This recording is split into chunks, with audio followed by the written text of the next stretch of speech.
मला माहिती आहे मित्रांनो तुमच्याकडे खूप कमी वेळ शिल्लक आहे, परंतु तुम्हाला सांगतो तुम्ही फक्त तुमचे 10 मिनिटं काढून हा जर व्हिडिओ शेवटपर्यंत पाहिला ना, तुम्ही येणाऱ्या बोर्ड परीक्षेमध्ये मराठीच्या पेपरमध्ये 80 पैकी 75+ मार्क्स इझिली स्कोर करू शकता। आणि मी सांगितलेले क्वेश्चन्स आणि त्याप्रमाणे जर तुम्ही आन्सर्स दिले तर तुम्ही 80 पैकी 80 सुद्धा मार्क्स मिळवू शकता। फक्त तुम्हाला काय करायचं आहे, लक्ष देऊन मित्रांनो हा जो व्हिडिओ तो शेवटपर्यंत पाहायचा आहे। चला तर मित्रांनो थोडंसं सुद्धा टाइमपास न करता डायरेक्टली व्हिडिओला सुरुवात करूया। मराठीच्या पेपरमध्ये आपला जो पहिला विभाग असतो तो असतो गद्य विभाग, एकूण 20 मार्कासाठी। त्यामधील 20 मार्क कशा प्रकारे परफेक्ट करायचे, फिक्स करायचे तुम्हाला मी सुरुवातीला सांगून येतो। पहिला असतो मित्रांनो कृती 1 पठित गद्य पाठावर आधारित, तुम्हाला 150 ते 180 शब्दामध्ये उत्तर दिलेला असतो। आकलन कृती असते 2 मार्कची, त्यानंतर अजून एक आकलन कृती असते 2 मार्कची आणि त्यानंतर सोमत असतं 4 मार्कचं। आता आपण डायरेक्टली क्वेश्चन्स पाहूया, तुम्हाला क्वेश्चन्स मी दाखवतो, तुम्ही क्वेश्चन्स पाहू शकता। विभाग 1 गद्य 20 मार्काचा आहे, त्याच्या खाली तुम्हाला पर्यंत उत्तर दिलेलं आहे। हा उत्तर तुम्हाला व्यवस्थित वाचायचं आहे आणि त्यानंतर वरचे क्वेश्चन तुम्हाला सोडवायचे असतात। लक्षात घ्या, चौकटी पूर्ण करा। विचारांची गती म्हणजे दिशाविहीन गती म्हणजे कारणे लिहा। माणूस घरातून दारात आला की वाहनावर आरूढ होतो। कारण मित्रांनो लक्षात घ्या, 2-2 मार्काचे 2 प्रश्न, एकूण 4 मार्काचे प्रश्न आणि हा उतारा खूप महत्त्वाचा आहे, लक्षात घ्या। आणि त्यानंतर सोमतचा प्रश्न, यथाप्रमाण गती ही गरज आहे, हे विधान तुमच्या शब्दात स्पष्ट करा। 4 मार्कासाठी तुम्हाला विचारलं जातं। लक्षात घ्या, 7 ते 8 लाईनमध्ये काही पण आन्सर लिहा, तुम्हाला मित्रांनो 4 मार्क्स फिक्स भेटणार आहेत। आणि त्यानंतर हा उत्तर वाचून वरचे जर तुम्ही प्रश्न सोडले तर हे सुद्धा 4 मार्क्स तुमचे खूप इझी आहेत। 8 मार्क्स मित्रांनो पहिल्या उत्तरावरचे तुम्ही इझिली स्कोर करू शकता। त्यानंतर दुसरा उत्तर तुम्हाला मी दाखवतो, पर्यंत त्याच्यावरती कशा प्रकारे प्रश्न विचारले जातात तुम्ही पाहू शकता। आकलन कृती 2 मार्कची, अजून एक आकलन कृती 2 मार्कची आणि त्यानंतर सोमत अभिव्यक्ती कृती 4 मार्कची। सेम तसंच आहे मित्रांनो, जसं पहिल्या उत्तरामध्ये तुम्हाला विचारलं गेलेलं आहे तसंच मित्रांनो तुम्हाला सेम दुसऱ्या उत्तरामध्ये जेव्हा दात दुखतो तेव्हा लेखकाला होणारा साक्षात्कार 2 तुम्हाला लिहायचे आहेत। आणि त्यानंतर दुखऱ्या दाताबद्दलची लेखकाची मते 2 मते लिहायची आहेत आणि हा जो उत्तर आहे तो व्यवस्थित वाचून त्यावरती मते लिहायचे, ते पहिल्यांदा प्रश्न सोडवायचे आहेत। आणि त्यानंतर तुम्हाला मी सांगितल्याप्रमाणे सोमत अभिव्यक्ती, लेखकाने दुखऱ्या दाताची तुलना 11 विक्रा राक्षसाशी केलेली आहे, याबाबत तुमचे मत लिहा। दात दुखीच्या कथा व्यथा तुमच्या शब्दात लिहा। और आहे, दोन्हीपैकी एक तुम्हाला सोडवायचं आहे 4 मार्क्ससाठी। खूप सोपं आहे हे 4 आणि हे वरचे 4 मार्क्स, उत्तरेवरचे 4 मार्क्स आणि सोमतचे 4 मार्क्स, 8 मार्क्स तुम्ही इझिली मिळवू शकता।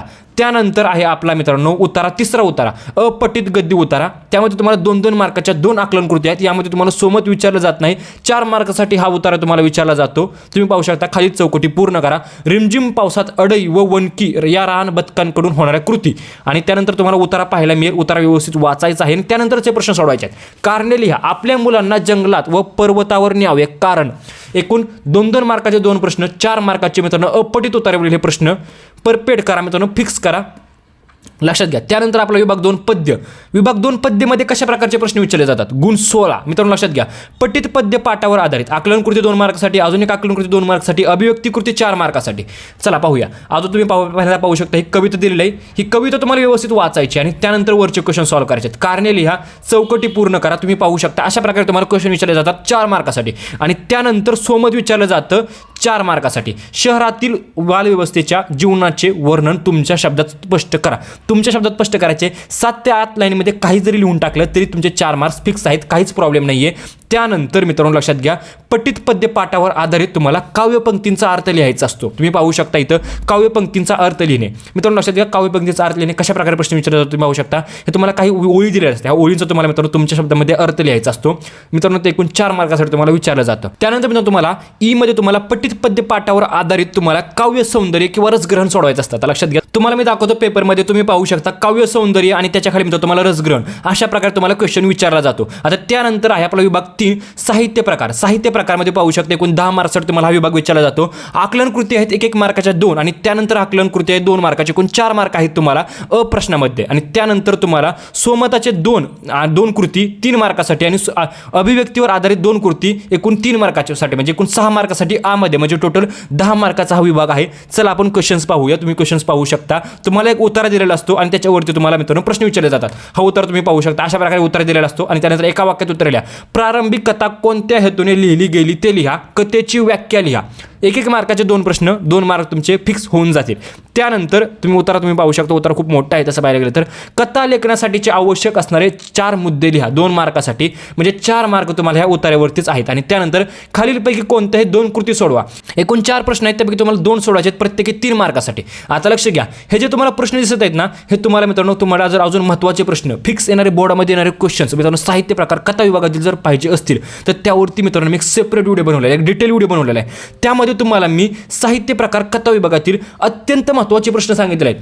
ते जे व्हिडिओची लिंक आहे ना, ते डिस्क्रिप्शन बॉक्समध्ये दिलेलं आहे. त्यावरती क्लिक करा, तो व्हिडिओ पहा आणि त्या व्हिडिओमधील जे मित्रांनो तुम्ही क्वेश्चन्स आहेत जे फिक्स केले म्हणजे परफेक्ट केले, तर मित्रांनो जे तुम्ही 10 मार्क्स आहेत ना मित्रांनो या विभागातील, ते तुम्ही परफेक्ट करू शकता. त्यामुळे तर तुम्हाला काळजी करायची नाही. त्यानंतर आपला विभाग नंबर 4 कडे जाऊया. विभाग नंबर 4 आहे मित्रांनो आपला उपयोजित मराठी. यामध्ये तुम्ही पाहू शकता खालीलपैकी कोणत्याही 2 कृती सोडवा. 4 प्रश्न आहेत, 2 प्रश्न तुम्हाला सोडवायचे आहेत, प्रत्येकी 2 मार्कासाठी. आणि त्यानंतर मित्रांनो खालीलपैकी कोणत्याही 2 कृती सोडवा. 4 प्रश्न आहेत तिथे सुद्धा, आणि त्यापैकी तुम्हाला 2 प्रश्न सोडवायचे आहेत, प्रत्येकी 5 मार्काला, म्हणजे एकूण 10 मार्कासाठी हा प्रश्न आहे.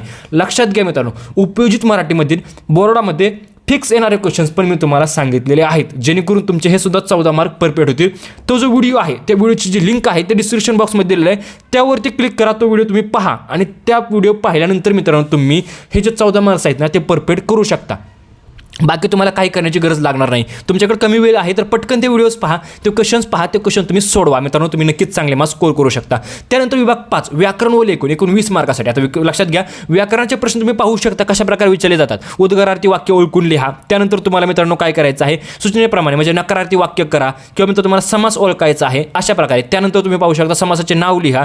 त्यानंतर तुम्हाला प्रयोग ओळखायचा आहे, भाव्य प्रयोग असलेले वाक्य शोधून लिहा. त्यानंतर अलंकार काय ओळखायचा आहे आणि मित्रांनो अशा प्रकारे. त्यानंतर चौकड पूर्ण करा. आहे ताजमहाल एक जगती तोच त्याच्या परी, अशा प्रकारे उपमान ओळखायचे या वाक्यातील. त्यानंतर वाक्यप्रचार हे सर्व जे टॉपिक्स आहेत ते तुम्हाला पर्यंत कन्सेप्ट क्लिअर करावं लागतं. त्यासाठी तुम्हाला काय करायचं आहे, यूट्यूबवरती लेक्चर्स पाहिजेत, 1 शॉट लेक्चर्स पहा. जर तुम्हाला माहित नसेल कोणते लेक्चर्स पाहायचे तर तुम्हाला मी टेलिग्रामवरती एखादं लेक्चर आहे ते सजेस्ट करेल. ते एखाद्या लेक्चरची व्हिडिओची लिंक तुम्हाला मी टेलिग्रामवरती टाकून देईल. तो व्हिडिओ पहा, तुमचे जे कन्सेप्ट आहे ते क्लिअर होतील. आणि त्यानंतर मी तुम्हाला काही क्वेश्चन्स दिलेले आहेत जे मित्रांनो बोर्ड परीक्षेमध्ये येण्याचे चान्सेस आहेत. असे मित्रांनो तुम्हाला मी क्वेश्चन्स दिलेले आहेत व्याकरणाचे. त्यासुद्धा व्हिडिओची जी लिंक आहे ती डिस्क्रिप्शन बॉक्समध्ये टाकलेली आहे. व्याकरणाचा व्हिडिओ पहा, ते क्वेश्चन तुम्ही परफेक्ट करा. व्याकरणाचे हे जे 10 मार्क्स आहेत ना ते तुम्ही इझिली परफेक्ट करू शकता. आता त्यानंतर मित्रांनो सर्वात महत्त्वाचे म्हणजे निबंध लेखन. आता लक्षात घ्या, निबंध लेखन एकूण तुम्हाला 10 मार्क्ससाठी विचारले जाते. 200 ते 250 शब्दामध्ये निबंध लेखन करायचं आहे. आता मुलं काय करणार, कोणत्या पण निबंध लेखनाची तयारी करणार, त्यापेक्षा मित्रांनो तुम्हाला मी एक निबंध लेखनावरती सुद्धा एक सेपरेट व्हिडिओ बनवलेला आहे. महत्त्वाचे घटक म्हणजे महत्त्वाचे टॉपिक्स, महत्त्वाचे क्वेश्चन्स, महत्त्वाचे एक्झाम्पल जे आहेत मित्रांनो निबंध लेखनाचे, ते त्यामध्ये मी सांगितले आहेत. ते घटक जर तुम्ही त्याचे टॉपिक जर तुम्ही परफेक्ट केले किंवा तुम्ही एकदा वाचून घेतले तर तुम्हाला कशा प्रकारे निबंध लेखन करायचे त्याची आयडिया येईल. आणि मित्रांनो तुम्ही त्यामध्ये सुद्धा चांगले मार्क्स स्कोर करू शकता. निबंध लेखनामध्ये 10 मार्क्स स्कोर करू शकता. आता 200 ते 250 शब्दामध्ये करायचं आहे तुम्हाला 8 ते 9 मार्क्स तर तुम्हाला मिळून जातील. फक्त तुम्हाला चांगल्या प्रकारचं तुम्ही निबंध लेखन केलं तर 10 पैकी 10 सुद्धा मार्क्स मिळतील. मित्रांनो लक्षात घ्या, 80 पैकी 80 मार्क्स मिळवणं तुम्हाला मित्रांनो खूप इझी आहे मराठी पेपरमध्ये. फक्त मी सांगितल्याप्रमाणे थोडीशी तयारी करा. आता माझं असं म्हणणं मित्रांनो तुमच्याकडे खूप कमी वेळ शिल्लक आहे तर गद्य आणि पद्य विभागाकडे मित्रांनो जास्त वेळ घालवू नका. गद्य आणि पद्य विभागामध्ये तुम्हाला माहित नसतं कोणता उत्तर तुम्हाला विचारला जाणार आहे. त्यामुळे मित्रांनो तुम्हाला काय करायचं आहे, फक्त आणि फक्त मित्रांनो तुम्हाला जास्तीत जास्त मित्रांनो साहित्य प्रकार कथा, उपयोजित मराठी, व्याकरण व लेखन या विभागांकडे मित्रांनो तुम्हाला फोकस करायचा आहे. त्यावरती सेपरेट व्हिडिओज मित्रांनो मी आपल्या YouTube चॅनलवरती अवेलेबल करून दिलेले आहेत. ते व्हिडिओज तुम्ही पहा मित्रांनो. तुम्ही नक्कीच मित्रांनो येणाऱ्या बोर्ड परीक्षेमध्ये मराठीच्या पेपरमध्ये चांगले मार्क्स स्कोर करू शकता. व्हिडिओ कसा वाटला कमेंट करून नक्कीच सांगा. व्हिडिओवर लाईक करा, चॅनल सबस्क्राईब करा. व्हिडिओ बदल्याबद्दल धन्यवाद.